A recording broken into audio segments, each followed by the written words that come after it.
আল্লাহ পাক রব্বুল আলামিনের দরবারে লক্ষ কোটি শুকর ও সুজুদ, যেই মহান মুনিব আমাদেরকে পবিত্র রমজান মাসের দ্বিতীয় জুমায় সালাতুল জুমা আদায় করার জন্য মসজিদের মধ্যে আসার এবং বসার, নামাজের পূর্ব মুহূর্তে কোরআন সুন্নাহর আলোকে কিছু কথা বলবার এবং শুনবার মতো হিম্মত, শক্তি, তৌফিক, ধৈর্য দান করলেন। সেই মালিকের দরবারে শুকরিয়া। জবান খুলে সকলে বলছি আলহামদুলিল্লাহ। লক্ষ কোটি দরুদ ও সালাম বিশ্ব মানবতার মুক্তির দিশারি সাইয়্যিদুল মুরসালিন, খাতামুন নবিয়্যিন, শাফিউল মুসলিমিন, রাহমাতাল লিল আলামিন জনাবে মুহাম্মদুর রাসূলুল্লাহ, সকলে বলি সাল্লাল্লাহু আলাইহি ওয়াসাল্লাম। সম্মানিত মুসল্লিন ইকরাম, আমরা গত জুমায় রোজা আল্লাহ তাআলার দরবারে কবুল হওয়ার জন্য কয়টা শর্ত এবং সেই শর্তগুলো পুরা করে রোজা রাখতে পারলে কি কি পুরস্কার, সেই বিষয়ে আলোচনা করার চেষ্টা করেছিলাম। আজকে 13ই রমজান। এই পবিত্র রমজান মাসে দ্বিতীয় হিজরিতে, যে দ্বিতীয় হিজরিতে রোজা প্রথম ফরজ হয়, 12ই রমজান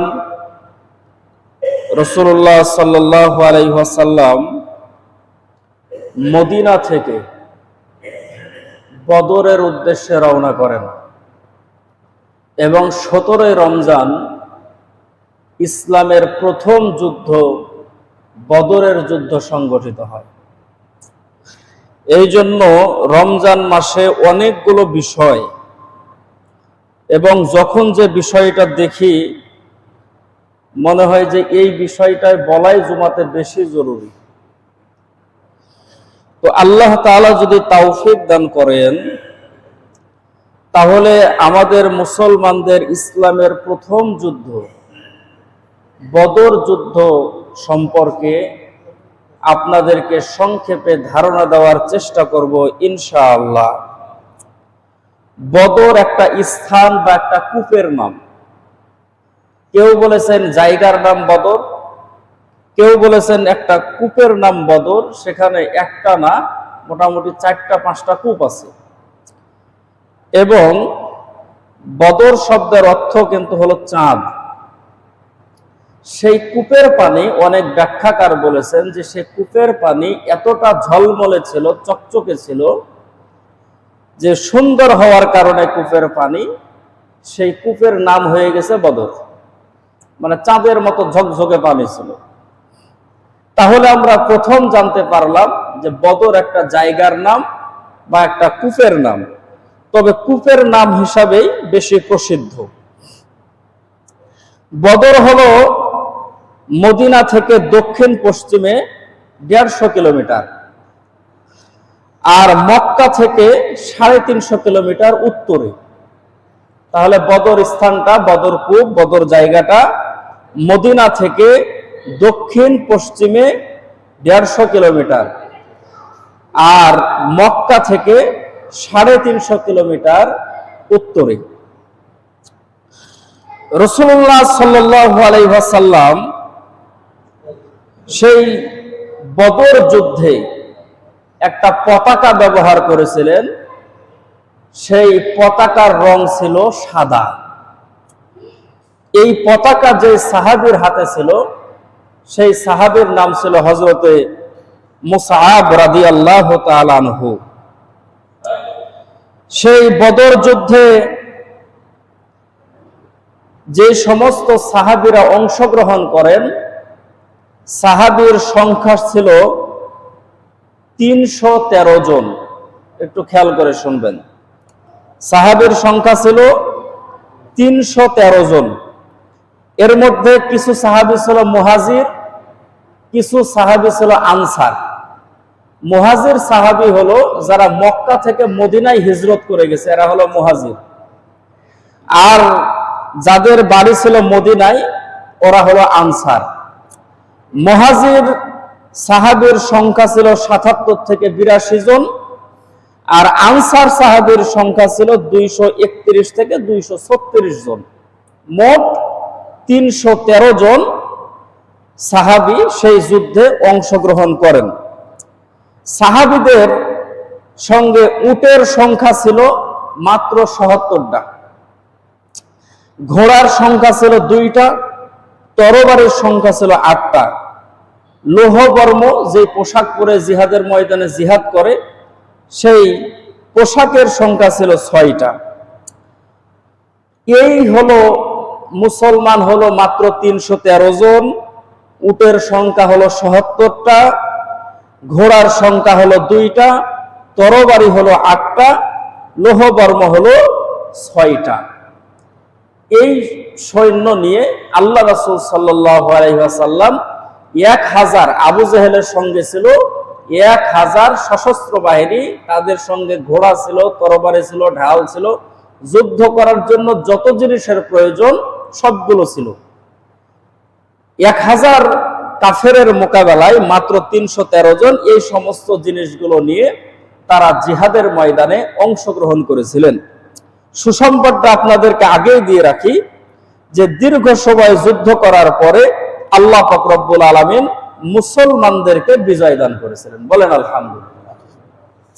এখন আসেন, রাসূল সাল্লাল্লাহু আলাইহি ওয়াসাল্লাম কি নিজে থেকেই বদরে গিয়েছিলেন, নাকি কি কারণে প্রথম বদরের যুদ্ধ এই পবিত্র রমজান মাসে ১৭ই রমজানে কিসের জন্য যুদ্ধ করতে হলো নবীজিকে, সেটা আমরা জানি। রাসূল সাল্লাল্লাহু আলাইহি ওয়াসাল্লাম যখন মক্কায় ছিলেন তখন নবীজিকে মারার জন্য ষড়যন্ত্র করলো কাফেরেরা, ঘর ঘেরাও করে ফেললো। আল্লাহ পাক রব্বুল আলামিন নবীজিকে নিরাপদে মক্কার জমিন থেকে মদিনায় পৌঁছায়া দিলেন। এখন মদিনায় নবীজি সাল্লাল্লাহু আলাইহি ওয়াসাল্লাম হিজরত করে যাওয়ার পরে সেখানে থাকে এবং পরবর্তীতে নবীজি সাল্লাল্লাহু আলাইহি ওয়াসাল্লামের আদর্শের কারণে মক্কাতে আরো কিছু মানুষ মুসলমান হয়।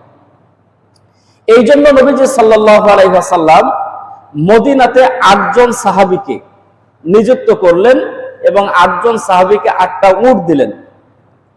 বদরের ইতিহাস আলোচনা করতে গেলে মোটামুটি ১.৫-২ ঘন্টা সময় লাগবে, আমি সংক্ষেপে আপনাদেরকে বলার চেষ্টা করতেছি নির্ধারিত সময়ের মধ্যে। ৮ জন সাহাবী রাসূল সাল্লাল্লাহু আলাইহি ওয়াসাল্লামের নিযুক্ত সাহাবী, একটা আল্লাহ রাসূল চিঠি লিখলেন আর সে ৮ জন সাহাবীর মধ্যে একজন লিডার বানালেন, নেতা বানালেন, তার হাতে সেই চিঠিটা ধরায় দিলেন এবং বললেন যে তোমরা মক্কার দিকে ২ দিন ২ রাত অতিবাহিত করবা, পথ চলবা। তারপরে এক জায়গায় তোমরা যখন বিশ্রাম নেওয়ার জন্য ২ দিন ২ রাতের পরে বিশ্রাম নেওয়ার জন্য তোমরা যখন বসবা তখন এই চিঠিটা খুলবা। চিঠির মধ্যে আমি রাসূলের পক্ষ থেকে কি লেখা আছে এটা তোমরা পড়বা। পড়ার পরে তোমাদের যদি ভালো লাগে তাহলে সেই কাজটা তোমরা করতে পারো, আর যদি ভালো না লাগে তাহলে আবার মদিনায় তোমরা ফিরে আসতে পারো। বা ৮ জনের ভিতরে তোমাদের যাদের যাদের ভালো লাগবে তারা এই কাজ করবা, আর যাদের যাদের ভালো লাগবে না তারা মদিনায় তোমরা ফিরে আসবা। এই সাহাবীরা মক্কার দিকে রওনা করলো। ২ দিন ২ রাত অতিবাহিত হওয়ার পরে ৮ জন সাহাবী এক জায়গায় বসলো, মনের মধ্যে অস্থিরতা যে রাসূল এই চিঠির মধ্যে কি লিখেছেন।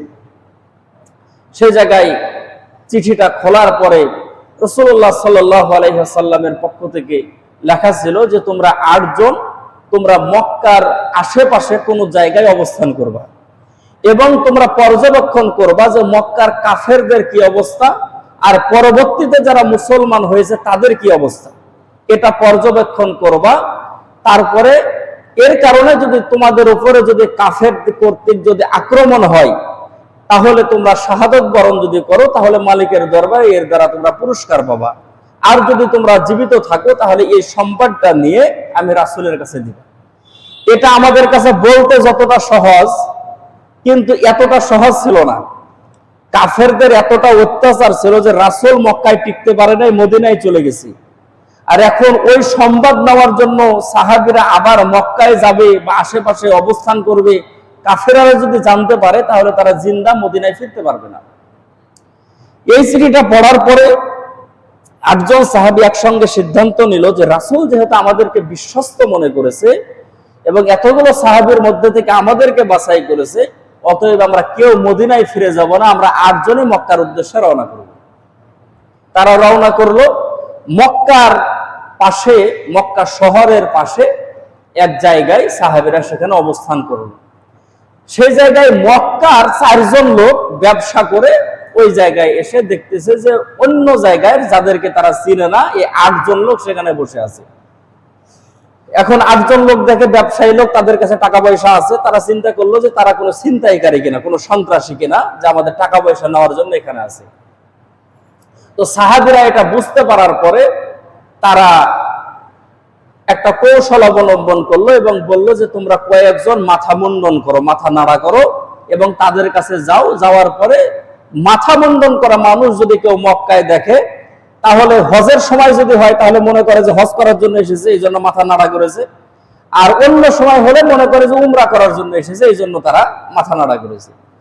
তো সাহাবীরা বোঝাতে চাইলো যে আমরা কোনো সন্ত্রাসী না, আমরা উমরা করার জন্য এখানে এসেছি। এটা কিন্তু একটা কৌশল। তারা গেল সেখানে নিজেদের পরিচয় দেওয়ার পরে, কিন্তু মক্কার যে কাফেরেরা ছিল উগ্র মেজাজি, এখনো মদিনার মানুষের ব্যবহার ঠান্ডা, মক্কার মানুষের এখনো মেজাজ উগ্র। কিন্তু তারা তাদের পরিচয় শোনার পরেও তারা 4 জন মিলে ওই 8 জনের উপরে আক্রমণ করল। এখন তারা আছে 8 জন, সাহাবীরা 8 জন, কাফেরেরা 4 জন। কাফের 1 জন মারা গেল, 2 জন পালায়া গেল, আর সাহাবীরা 1 জনকে গ্রেফতার করলো। তারপরে বুঝতে পারলো হালচাল মক্কার, তারা এখানে খবর নেওয়ার পরে মদিনার দিকে ফিরে আসলো।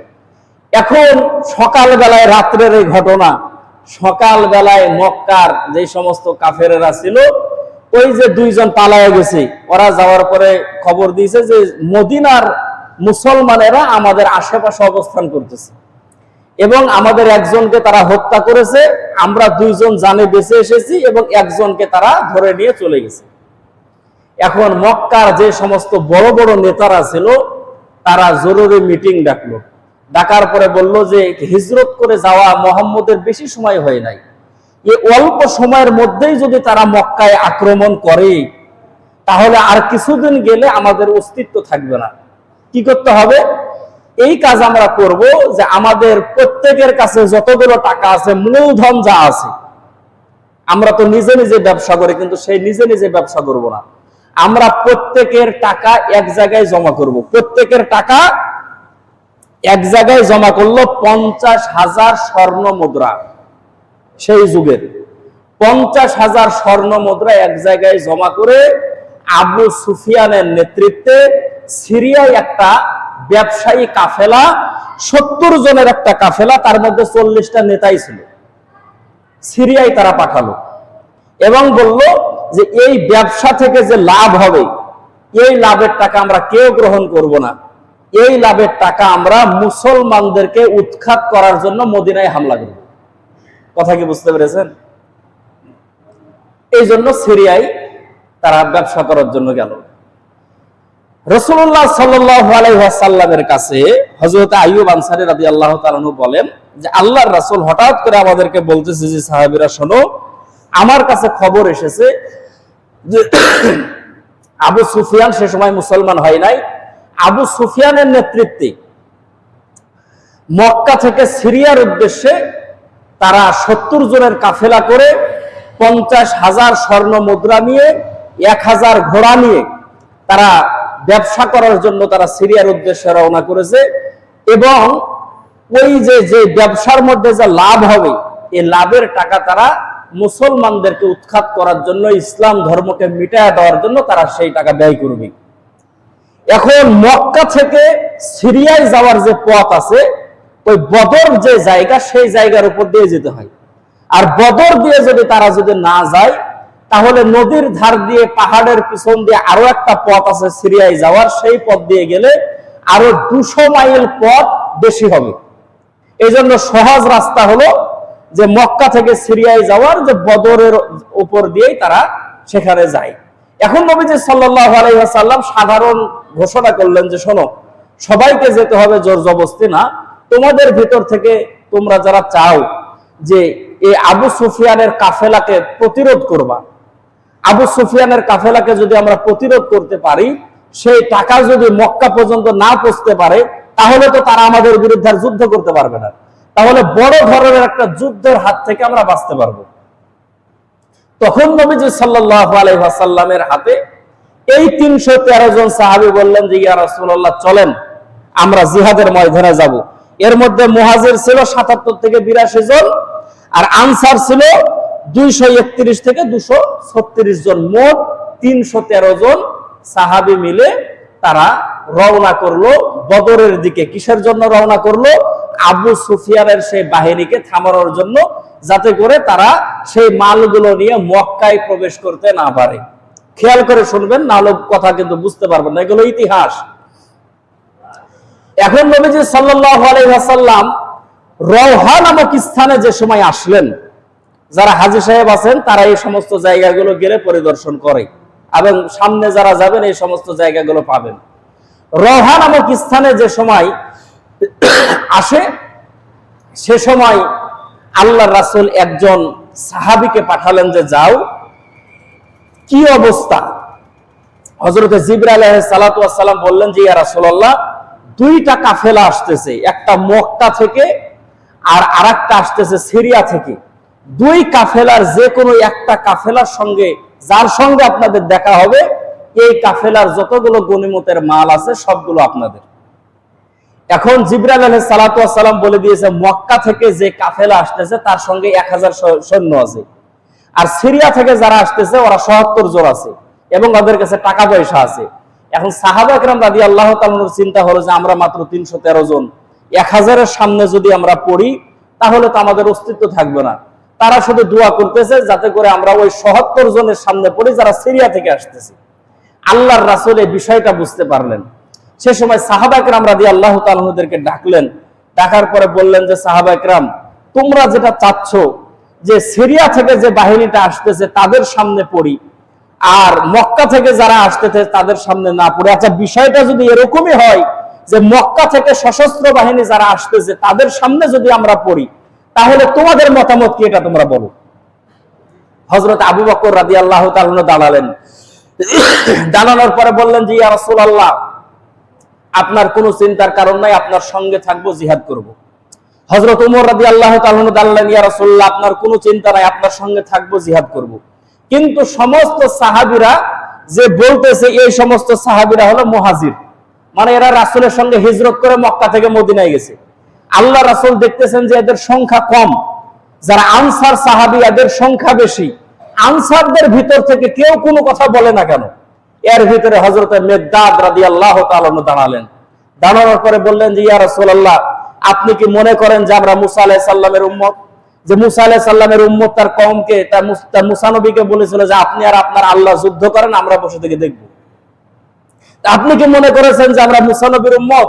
আপনার ডানে বামে সামনে পিছনে থেকে আমরা জিহাদের ময়দানে জিহাদ করব, সবাই মিলে জিহাদ করব, আপনার চিন্তার কোনো কারণ নাই।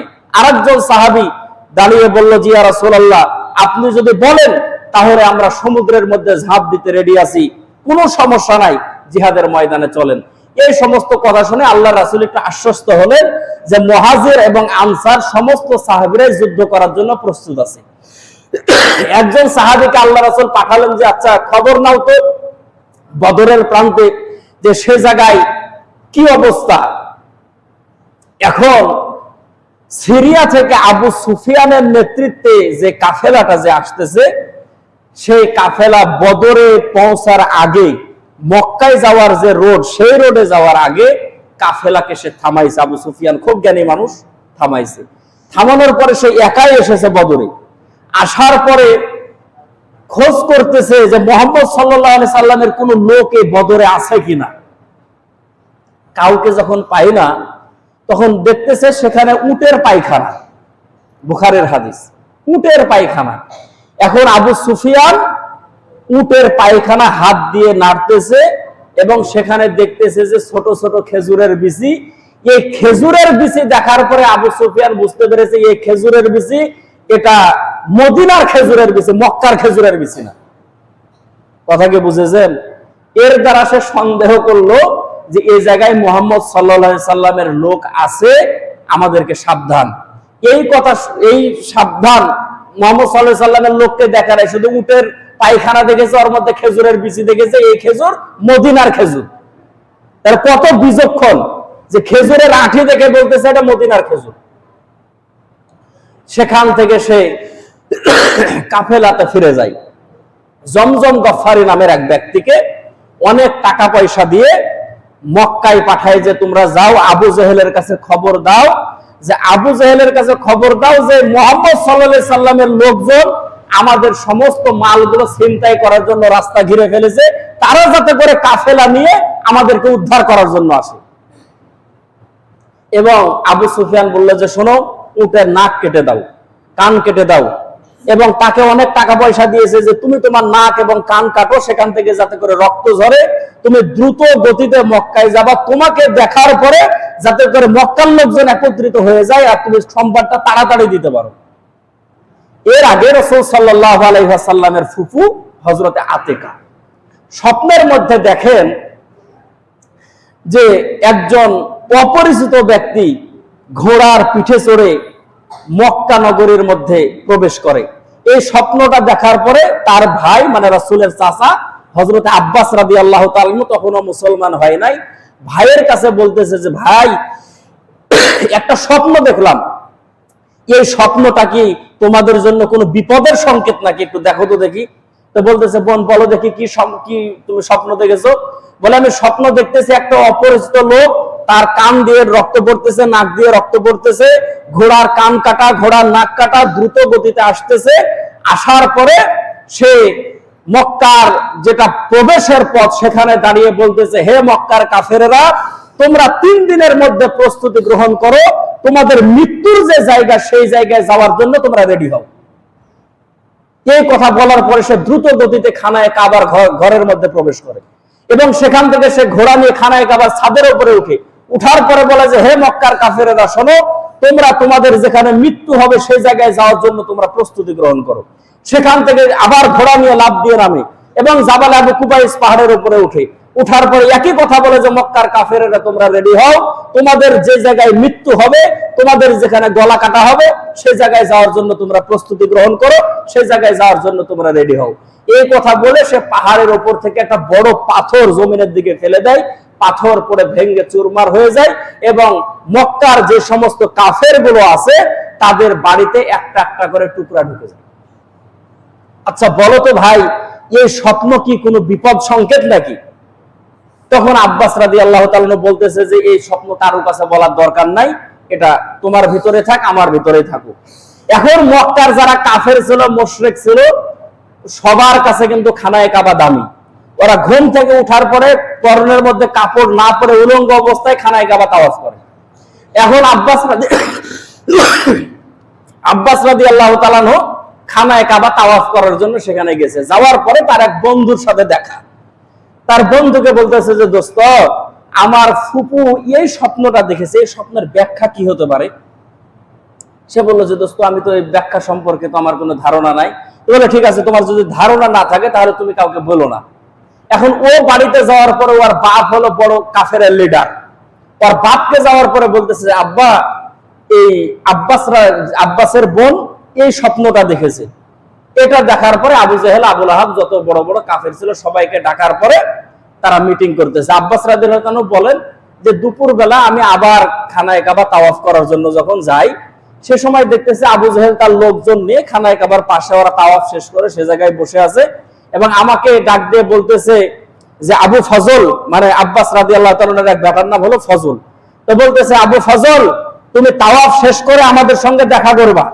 তো তাওয়াফ শেষ করার পরে সেখানে যখন বসলাম, তা আবু জেহেল আমাকে বলতেছে যে তোমাদের ভিতরে একটা পুরুষ নবী আছে, এটা তোমাদের জান শান্তি হয় না কুরাইশ বংশে তোমাদের ভিতরে, তো তোমাদের ভিতরে আবার মহিলা নবী আসতেছে নাকি? মানে আল্লাহর রাসূলকে তারা ঠাট্টা করে হযরত আব্বাসকে ঠাট্টা করে বলতেছে, কারণ আল্লাহর রাসূল স্বপ্ন থেকে কিছু কথা বলতেন যে আজকে রাত্রে স্বপ্নে এটা দেখেছি, এটা দেখেছি, আল্লাহর রাসূল বলতেন। এখন ওই যে নবীজির ফুফু যে স্বপ্ন দেখেছে, এই জন্য বলতেছে তোমাদের ভিতরে পুরুষ নবীও আছে, এখন কি মহিলা নবীও হবে নাকি, এই কথা বললেন। তো হযরত আব্বাস বললেন যে দেখেন, আমি আমার বোনকে নিষেধ করেছি, এই কথা নিয়ে আপনারা আর বাড়াবাড়ি করার দরকার নাই, থাকেন। তখন আবু জাহেল বলতেছে যে শোনো, এই তোমাদের মান সম্মান আছে, কিন্তু এই 3 দিনের ভিতরে যদি মক্কার যে সমস্ত কাফেরদের মৃত্যুর জায়গায় যাওয়ার জন্য বলা হয়েছে, এই জায়গায় যদি তাদের মৃত্যু যদি না হয়, তাহলে মুহাম্মদ এবং তার বংশের সমস্ত লোক যে মিথ্যাবাদী, এটা আমি লিখে খানায় কাবার দেওয়ালে টাঙ্গায় দেব। যারা হজ করার জন্য আসবে, উমরা করার জন্য আসবে, সবাই দেখবে, বিশ্বের সমস্ত মানুষের সামনে আমি প্রচার করব যে এরা হলো মিথ্যাবাদী বংশ। এই কথা বলে বিদায় করে দিল। এই 3 দিনের মাথায় ওই যে আবু সুফিয়ান জমজম গফফারিকে পাঠায় যে নাক কাটা কান কাটা ঘোড়া, সেটা নিয়ে সে দ্রুত গতিতে মক্কার মধ্যে সে প্রবেশ করেছে। প্রবেশ করার পরে বলতেছে যে আবু সুফিয়ানের নেতৃত্বে সিরিয়াতে যে কাফেলা গেছে, ওই কাফেলাকে মুহাম্মদের লোকজন আক্রমণ করেছে। তা কাফেলার যে কি অবস্থা জানি না, আপনারা তাড়াতাড়ি রেডি হন, রেডি হওয়ার পরে তাদেরকে বাঁচানোর জন্য যান। স্বপ্নের কথা কিন্তু সত্য হয়ে গেল। এখন সবার হাতে টাকা পয়সা নাই, 10 জন বড় বড় লিডার, তাদের নামও আসছে। তারা টাকা পয়সা সবগুলো নিয়ে বললো যে শোনো, আমরা প্রতিদিন যাতে করে 10টা করে উট জবাই করতে পারি, এরকম টাকা পয়সা নিয়ে তারা রওনা করলো যে আমরা মুহাম্মদ সাল্লাল্লাহু আলাইহি সাল্লামের বিরুদ্ধে যুদ্ধ করব, আবু সুফিয়ানকে উদ্ধার করে নিয়ে আসবো। তারা যখন রওনা করেছে, জুফা নামক স্থানে যখন আবু জেহেল গেছে, সে সময় আবু সুফিয়ান আবার খবর পাঠায় যে শোনো, আমার উপরে কোনো আক্রমণ হয় নাই, আমি সহি সালামতে অন্য পথ দিয়ে চলে আসতেছি, তোমাদের আর এখানে আসার প্রয়োজন নাই। কিন্তু আবু জেহেল ওই যে স্বপ্ন তো আর মিথ্যা হবে না। আবু জেহেল বলল যে না, মুহাম্মদের বিরুদ্ধে যেহেতু বের হয়েছে, তাদেরকে উৎখাত করেই ছাড়বো। সমস্ত কাফেলার 1000 সৈন্য নিয়ে তারা বলল যে চলো আমরা সে জায়গায় যাব, যাওয়ার পরে মুহাম্মদ সাল্লাল্লাহু আলাইহি সাল্লামের বিরুদ্ধে আমরা যুদ্ধ করব।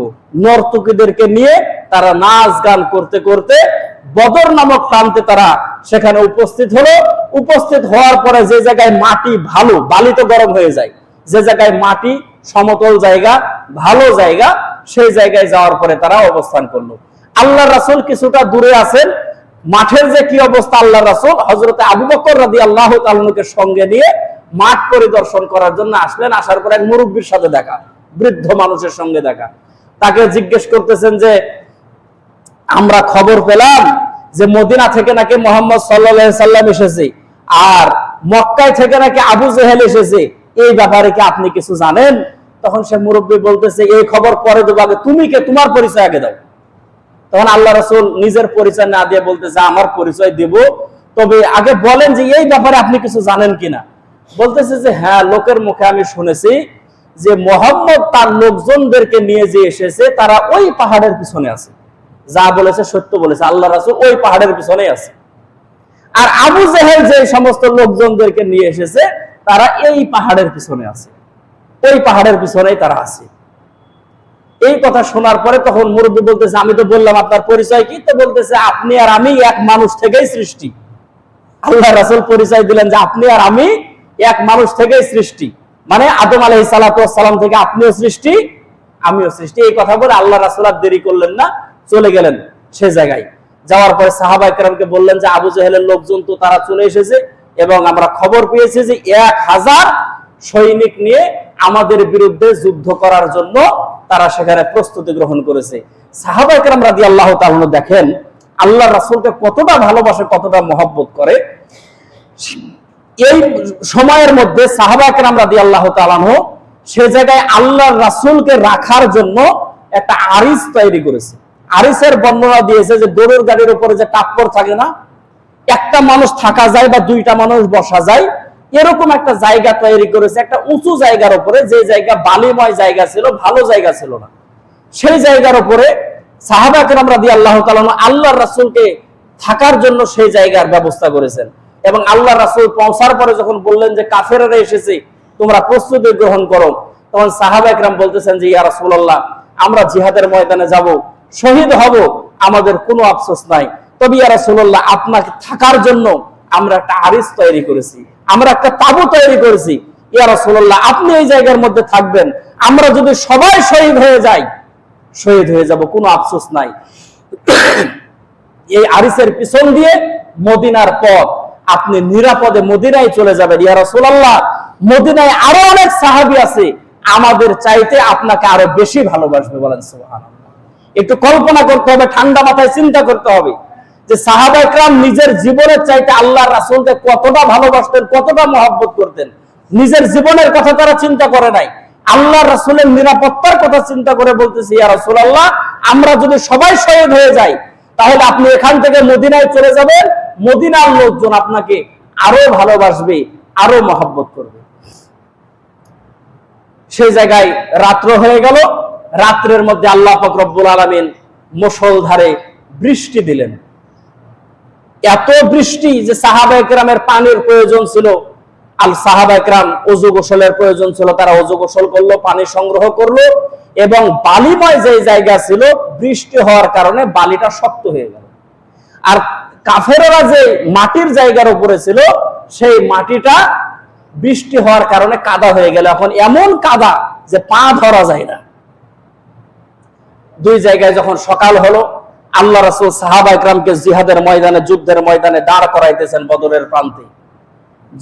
যুদ্ধের কোনো প্রশিক্ষণ নাই, তাদেরকে দাঁড় করাইতেছেন।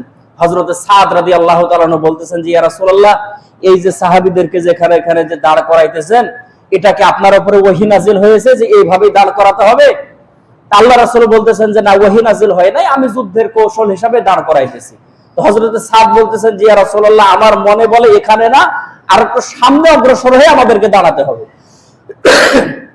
আল্লাহ রাসূল তার পরামর্শ নিলেন, আর একটু সামনে দাঁড় করালেন, এবং দাঁড় করানোর পরে নবীজি নিজের আরিসে যেখানে সাহাবীরা থাকার জায়গা করেছেন সেই জায়গায় গেলেন এবং বললেন আমি অনুমতি না দেওয়া পর্যন্ত তোমরা যুদ্ধ শুরু করবে না।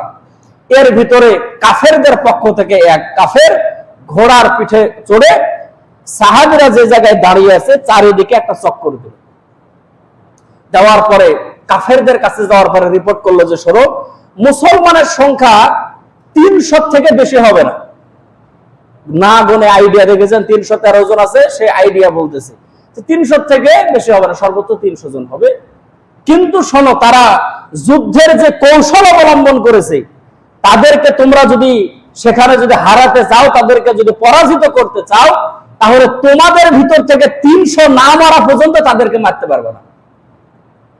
এখন কাফেরদের ভিতরে দুর্বলতা কাজ করলো যে আমরা আসছি 1000, এর ভিতর যদি 300 মানুষ যদি মারা যায় আর বড় বড় নেতারা যদি মারা যায়, তাহলে এই যুদ্ধ করে লাভ কি? জিহাদের ময়দান কাফেরদের পক্ষ থেকে আল্লাহ রাসূলের দিকে আহ্বান করা হলো যে আপনারা পাঠান, আপনাদের কারা মুজাহিদ আছে, কারা সৈনিক আছে পাঠান। আনসার সাহাবীরা 3 জন গেল জিহাদের ময়দানে, মদিনার যারা ছিল তারা 3 জন গেল। এখন এই 3 জনকে দেখার পরে ওই কাফেরেরা ডাক দিয়ে বলতেছে যে শোনেন, আপনারা কি? আপনাদেরকে তো চিনি না। বলতেছে আমরা মদিনার। বলে না, আপনাদের সঙ্গে তো আমরা যুদ্ধ করব না, কারণ আমরা যুদ্ধ করব মক্কার যারা হিজরত করে আসছে তাদের সঙ্গে, আর একই এলাকার লোক চিনে, দেখতেছে অপরিচিত মানুষ। তারা ফিরে গেল। যাওয়ার পরে বলতেছে ইয়া রাসূলুল্লাহ তারা আমাদের সঙ্গে যুদ্ধ করবে না, যুদ্ধ করবে যারা আপনারা হিজরত করে আসছেন তাদের সঙ্গে। তখন আল্লাহ রাসূল বললেন কারা কারা যাবে দাঁড়াও। তখন হযরত আলী রাদিয়াল্লাহু তাআলা বলতেছেন ইয়া রাসূলুল্লাহ আমি যাব। হযরত হামজা রাদিয়াল্লাহু তাআলা বলতেছেন যে ইয়া রাসূলুল্লাহ আমি যাব। তারপরে হযরতে আরেকজন সাহাবী, 3 জন সাহাবী বললেন যে আমি যাব। এই 3 জন সাহাবী কাফেরদের বিরুদ্ধে যুদ্ধ করার জন্য আসলো। কাফেরেরা 3 জন আসলো, 3 জন কাফের, 3 জন মুসলমান। একজন মুসলমান আহত হলো, কিন্তু 3 জন কাফের নিহত হলো। আল্লাহ পাক রব্বুল আলামিন 6 জনের যুদ্ধের মধ্যে মুসলমানদেরকে বিজয় দান করলেন। বলেন আলহামদুলিল্লাহ। এখন কাফেরেরা দেখলো যে এইভাবে যদি যুদ্ধ করি তাহলে আমরা বিজয় অর্জন করতে পারবো না, আমরা হেরে যাব। এখন তারা বললো যে মুসলমান তোমরা যারা আছো সবাই আসো, আমরা যারা আছি আমরা সবাই যাব। যুদ্ধ শুরু হলো, লম্বা ঘটনা সম্মানিত মুসল্লিন ইকরাম।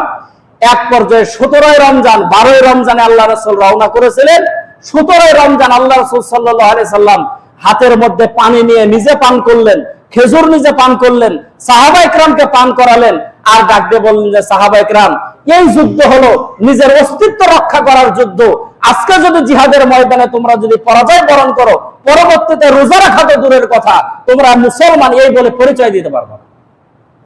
হযরত আবু বকর রাদিয়াল্লাহু তাআলা আনহু বলেন যে কাফেরেরা আমাদেরকে দেখে যাওয়ার পরে একে একে তারা তীর মারা শুরু করলো।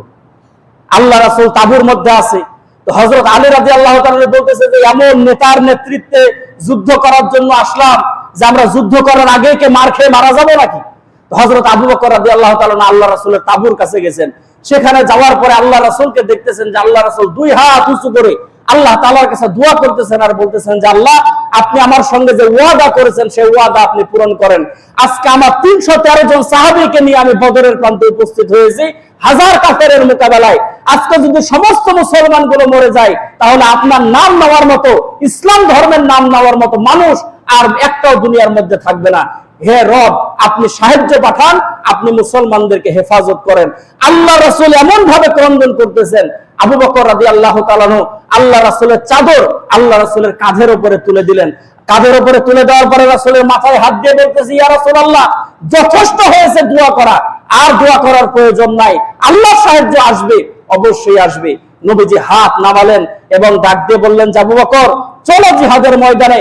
ওই যে দেখো একটা জায়গা, ওই জায়গায় আবু জেহেল মারা যাবে, ওই জায়গায় উতবা মারা যাবে, ওই জায়গায় সাইবা মারা যাবে, ওই জায়গায় অমুক কাফের মারা যাবে। আল্লাহ রাসূল জায়গাগুলো নির্ধারণ করে করে আবু বকর রাদিয়াল্লাহু তাআলা আনহুকে দেখাতে লাগলেন। জিহাদের ময়দানে আসলেন, জিহাদ শুরু হলো। সম্মানিত মুসল্লিন ইকরাম, সেই জায়গার মধ্যে রাসূল সাল্লাল্লাহু আলাইহি ওয়াসাল্লামের 14 জন সাহাবী শাহাদাত বরণ করলেন। কাফেররা ৭৭ জন তারা মারা গেল, ৭৭ জন বন্দী হলো। রাসূল সাল্লাল্লাহু আলাইহি ওয়াসাল্লাম জিহাদ সমাপ্ত করবেন। এ সময় আব্দুর রহমান ইবনে আউফ রাদিয়াল্লাহু তাআলা বলেন যে আমার দুই পাশে দুইটা ছোট্ট বাচ্চা দাঁড়ায় আছে, আমাকে ইশারা করে ডাকতেছে আর বলতেছে, চাচা, আচ্ছা বলতে কি পারেন এই জিহাদের ময়দানে আবু জেহেল কে? তা আমি চিন্তা করলাম যে এই বাচ্চাগুলো আবু জেহেলের খোঁজ করে কেন? তো আস্তে আস্তে বলতেছে, চাচা বলেন দেখে আবু জেহেল কোথায়? তা আমি দেখলাম যে আবু জেহেল তাদের লোকজনের মধ্যে তারা আত্মসমর্পণ করেছে। এই লোকজনের মধ্যে সে ঘোড়ার পিঠে উঠে সেই জায়গার মধ্যে বসে আছে। আব্দুর রহমান ইবনে আউফ বলেন যে বাবা, ওই যে দেখো ঘোড়ার পিঠে একটা লম্বা মানুষ বসে আছে, ওটাই হলো আবু জেহেল। বলে আবু জেহেলের খোঁজ নিয়ে লাভ কি? ছোট্ট দুইটা বাচ্চা বলতেছে যে চাচা, আমরা খবর পেয়েছি এই আবু জেহেল নাকি আমাদের নবীকে গালি দেয়। খবর পেয়েছি আবু জেহেল নাকি ইসলামের বিরুদ্ধে কথা বলে, আমার নবীর বিরুদ্ধে কথা বলে। অতএব তার সঙ্গে যুদ্ধ করব, হয় আমরা বেঁচে থাকবো না হয় আবু জেহেল বেঁচে থাকবে। আজকে এই প্রথম জিহাদের ময়দানে আবু জেহেলকে দেখেই ছাড়বে। বাস পাখির মতো উড়ে গেল। ছোট্ট দুইটা ভাই হাতে পায় না আবু জেহেলকে, ঘোড়ার পায়ের উপরে আঘাত করেছে। আবু জেহেল যখন নিচে পড়ে গেছে তখন তরবারি দিয়ে আবু জেহেলকে তারা আহত করেছে, জানটা ধুক ধুক করতেছে, এখনো মারা যায় নাই। আল্লাহ রাসূল এই কাজ করার পরে হযরতে মুআজ এবং মাআজ দুইজন সাহাবী আল্লাহ রাসূলের কাছে বুক উঁচু করে বলতেছে, ইয়া রাসূলুল্লাহ, আপনার দুশমন আবু জেহেলকে শেষ করে ফেলেছে। একজন সাহাবীকে আল্লাহ রাসূল বলতেছেন যে যাও খবর নাও তো দেখি এরা দুইজনকে আবু জেহেলকে চিনে না কাকে মেরেছে আর কি বলতেছে, একটু খবর নাও। তো সেই সাহাবী যাওয়ার পরে দেখতেছে আবু জেহেল এখনো মারা যায় নাই, জান ধুক ধুক করতেছে। তো সে সময় আবু জেহেলের ঘাড়ের উপরে পা দিয়া ওই সাহাবী জিজ্ঞেস করতেছে যে আবু জেহেল, তোমার কি খবর, তুমি কেমন আছো? তো তখন সে বলতেছে, কি আর খবর, এখন তো মারাই যাব, তোমার হাতে তরবারি দেখতেছি, তুমিও মনে হয় মারবা। তো আমাকে যদি জবাই করো তাহলে আমার গর্দানটা, কাল্লাটা একটু বড় করে কাটবা, যাতে করে কাল্লা দেখে মানুষ বুঝতে পারে যে এটা নেতার মাথা। কথা কি বুঝতে পেরেছেন? বলতেছে আমার কাল্লা একটু বড় করে কাটবা, যাতে করে মানুষ বুঝতে পারে যে এটা নেতার মাথা। তো ঠিক আছে, তোমার শেষ আশা পূরণ হয়। কাল্লাটা বড় করে কাটে আল্লাহ রাসূলের কাছে নিয়ে আসছে। একটা তরবারি ওর এক কানের ভিতর দিয়ে ঢুকাইছে, আর এক কানের ভিতর দিয়ে বাইর করেছে, আল্লাহ রাসূলের কাছে নিয়ে আসছে। তখন সেই জায়গায় আল্লাহ রাসূল দেখার পরে মুস্কি মুস্কি হাসতেছেন। তো হযরত জিবরাইল আলাইহিস সালাতু ওয়াস সালাম বলতেছে, ইয়া রাসূলুল্লাহ, আপনি মুস্কি মুস্কি হাসেন, কারণটা কি? বলছে যে কারণ হলো আমার একজন সাহাবী সে কোরআন তেলাওয়াত করতেছিল মক্কায়। তখন আবু জেহেল তার কানের মধ্যে এমন ভাবে থাপ্পড় মেরেছিল যে তার কান ফেটে রক্ত বের হয়েছিল। সেদিন আমি চোখের পানি ছেড়ে দিয়ে কেঁদেছিলাম। তো তুমি জিব্রাইল এসে সেদিন হেসেছিলা আর আমাকে বলেছিলে ইয়া রাসূলুল্লাহ অপেক্ষা করেন, আবু জেহেল তো তার এক কান ফাটাইছে আর সামনে একটা যুদ্ধ আসতেছে, আবু জেহেলের দুই কানই ফাটানো। সম্মানিত উপস্থিতি, আবু জেহেল সে জায়গায় প্রথম যুদ্ধে আবু জেহেল, আবুল হাব আসে নাই, ওই উদুবা সাইবা সেই জায়গায়, এবং বড় বড় যে কাফেরেরা ছিল 24টা কাফেরের লাশ ওই কূপের ভিতর ফেলা হয়েছে। এখনো হাজিরা যায়, কেউ স্যান্ডেল মারে, কেউ থুতু মারে, কেউ পাথর মারে, কেউ ঢেল মারে। ওই আবু জেহেল সহ ওই কূপের ভিতরে ফেলা হয়েছে। ওই জায়গায় একটা সাহাবীর বাবার লাশ ছিল, সাহাবীর বাবা। তো টানতে টানতে যখন নিয়ে আসে সাহাবীরা, তো ওই বাবার লাশ দেখার পরে সাহাবীর চেহারা একটু মলিন মলিন ভাব। তা আল্লাহ রাসূল বলতেছেন যে সাহাবী, তোমার বাবার লাশ ফেলা হচ্ছে, তুমি কি কষ্ট পাচ্ছ? তো সাহাবী বলতেছে ইয়া রাসূলুল্লাহ, কষ্ট ওই কারণে না, তা আমার কষ্ট হলো যে আমার বাবা খুব জ্ঞানী মানুষ ছিল, তা আমার ধারণা ছিল যে এই জ্ঞানটা সেই ইসলামের পক্ষে ব্যয় করবে, কিন্তু সেই ইসলামের পক্ষে ব্যয় করলো না, সে কাফের অবস্থাতেই দুনিয়া থেকে বিদায় নিল, এই জন্য আমার একটু মন খারাপ, তাছাড়া অন্য কোনো মন খারাপ না। সম্মানিত উপস্থিতি, এই যুদ্ধ সাধারণ কোনো যুদ্ধ ছিল না, এই যুদ্ধ ছিল বাপের বিরুদ্ধে বেটার যুদ্ধ, বেটার বিরুদ্ধে বাপের যুদ্ধ, ভাস্তার বিরুদ্ধে চাচার যুদ্ধ, চাচার বিরুদ্ধে ভাতিজার যুদ্ধ। কারণ তারা সকলেই আত্মীয় স্বজন ছিল। 70 জন বন্ধু নিয়ে লম্বা কথা। আল্লাহ রাসূল যখন মদিনায় চলে আসলেন, মদিনায় আসার পরে জিজ্ঞেস করলেন সাহাবা একরামকে যে সাহাবা একরাম শোনো তো, এই যারা বন্দী আছে এদেরকে কি করব? তখন হযরত ওমর রাদিয়াল্লাহু তাআলার কণ্ঠে কথা হলো যে ইয়া রাসূলুল্লাহ, কোনো কিছু বোঝাবুঝি নাই, আমার যে কোন আত্মীয় স্বজন আছে আমাকে দেন, আমি কাটি শেষ করে দেব। আলীর, আপনার যে কটা আত্মীয় আছে আপনি যদি না পারেন তো হযরত আলীর কাছে দেন, ওগুলা কাটি শেষ করো। আবু বকরের যে কটা আত্মীয় স্বজন আছে আবু বকরের সামনে দেন, কাটি শেষ করে দেবো, এগুলোর সাথে কোনো আপোষ নাই। তো আবু বকর রাদিয়াল্লাহু তাআলার ছেলে পরে মুসলমান হয়েছে, তো ডাক দিয়ে বলতেছে যে আব্বা, এই বদরে যখন আপনি যুদ্ধ করেন তখন আপনাকে অনেকবার আমি তরবারির কাছে পাইছি, ইচ্ছা করলে আপনাকে মারতে পারতাম, কিন্তু আপনি আব্বা হিসাবে আপনাকে আমি মারিনি। আবু বকর বলতেছেন যে বেটারে, তোর কপাল ভালো যে তুই আমার তরবারের সামনে আসিস নি, নাহলে ওই জায়গায় বেটার কোনো পরিচয় হতো না, ওখানে পরিচয় ছিল মুসলমানের আর কাফেরের পরিচয়, আমার তরবারি থেকে তুই বাঁচতে পারতি না। তো আরেকজন সাহাবী বলতেছে ইয়া রাসূলুল্লাহ, থাক মারামারি ওইগুলা কাটাকাটির কোনো প্রয়োজন নাই, বহু জিহাদের ময়দানে করলাম, একটা ঘন জঙ্গলে ওদেরকে ঢুকাই দেন, জঙ্গলে ঢুকাই দিয়ে চারিদিক দিয়ে আগুন ধরে পুরাই শেষ করে দেব। আর হযরত আবু বকর রাদিয়াল্লাহু তাআলা নরম দিলের মানুষ, উনি বলতেছেন যে ইয়া রাসূলুল্লাহ, মানুষ পোড়ায়া মারবো, জবাই করবো, এগুলোর দরকার নাই, একটু মুক্তিপণ নেন, আমাদের টাকা পয়সারও দরকার আছে, ওদের কাছ থেকে টাকা পয়সা নেন, টাকা পয়সা নিয়ে ওদেরকে ছাড়িয়ে দেন, পরবর্তীতে ওরা যদি মুসলমান হয় তাহলে কাজে লাগবে। তা আল্লাহ রাসূলের এই পরামর্শটাই ভালো লাগলো, যে ঠিক আছে মুক্তিপণ নিয়ে ছাড়া হবে। কত মুক্তিপণ? 1600 স্বর্ণ মুদ্রা, 1600 দিরহাম নিয়ে এক একজনকে মুক্তি দেওয়া হবে। সম্মানিত উপস্থিতি, এই করে এক একজন আসে, মুক্তি নিয়ে যায়, চলে যায়। অনেকে বললো যে আমাদের টাকা পয়সা নাই, আমরা কি করব? বলে ঠিক আছে, আমাদের যে সমস্ত সাহাবীরা লেখাপড়া জানে না, তোমরা যারা শিক্ষিত আছে তাহলে ওদেরকে লেখাপড়া শেখাও। এক এক শর্তে এক একজনকে আল্লাহ রাসূল মুক্তির ব্যবস্থা করলেন। পরদিন সকালবেলা আবু বকর রাদিয়াল্লাহু তাআলা কান্দে, আল্লাহর রাসূলও চোখের পানি ছেড়ে দিয়ে কান্দে। ওমর রাদিয়াল্লাহু তাআলা আল্লাহর রাসূলের কাছে আসার পরে বলতেছে যে ইয়া রাসূলুল্লাহ, আপনি কান্দেন কেন? বলেন কিসের কারণে আপনি কান্দেন? তাহলে আমিও কাঁদবো আপনার সাথে। আপনি কান্দেন, আবু বকর কাঁদে, আমি চুপ থাকবো কেন? আমিও কান্না করবো, বলেন কি কারণে কান্দেন? তা আল্লাহ রাসূল একটা গাছ দেখায় বলতেছেন যে আবু বকর, আল্লাহ তাআলার আযাব ওই গাছের কাছে চলে আসছিল, কিন্তু আল্লাহ তাআলা ওই আযাব দেয় না। ইয়া রাসূলুল্লাহ, কেন? বলে তুমি যে সিদ্ধান্ত নিয়েছো যে কাটি শেষ করে দিতে হবে সব কটা, আল্লাহ তাআলার সিদ্ধান্ত এটাই ছিল যে কাফেরগুলা শেষ করে দিতে হবে, কিন্তু আমরা যে সিদ্ধান্ত নিয়েছি যে টাকার বিনিময়ে ছাড়িয়ে দেওয়া, এটা আল্লাহ তাআলার কাছে পছন্দ হয় না। তবে আগের কিতাবে এরকম একটা সিদ্ধান্ত ছিল, এই জন্য আল্লাহ তাআলা আযাবটা দেয়নি, কিন্তু ওই গাছের কাছাকাছি আযাবটা চলে আসছিল। সম্মানিত উপস্থিতি, রাসূলুল্লাহ সাল্লাল্লাহু আলাইহি সাল্লাম একে একে মুক্তি দেয়। হযরত আব্বাস রাদিয়াল্লাহু তাআলা নবীজির চাচা বন্দী হয়ে আছে সে জায়গায়, তার কাছে যে টাকা পয়সা গুলো ছিল সবগুলো গনিমতের মাল নিয়ে চলে গেছে। এখন বলতেছে আব্বাস রাদিয়াল্লাহু তাআলা, আল্লাহ রাসূল বলতেছে যে আপনি আমার চাচা হিসাবে কিন্তু কোনো ছাড় হবে না, আপনার টাকাও দিতে হবে, এবং আপনি 3 জনকে, তার পরিবারের দায়িত্ব সহ আপনি নিয়ে আসছেন 3 জনকে, এই 3 জনের টাকাও আপনাকে দিতে হবে। আব্বাস বলতেছেন যে আমার কাছে কোনো টাকা পয়সা নাই। তখন আল্লাহ রাসূল বলতেছেন যে কেন চাচা, আপনি যখন জিহাদের ময়দানে আসেন তখন কিছু স্বর্ণের টাকা, কিছু রূপার টাকা আমার চাষির কাছে দিয়ে বলেন নাই যে জিহাদের ময়দানে ফিরতে পারবো কি পারবো না, এই টাকাগুলো নিয়ে তোমরা ভবিষ্যতে চলবে, দেও নাই?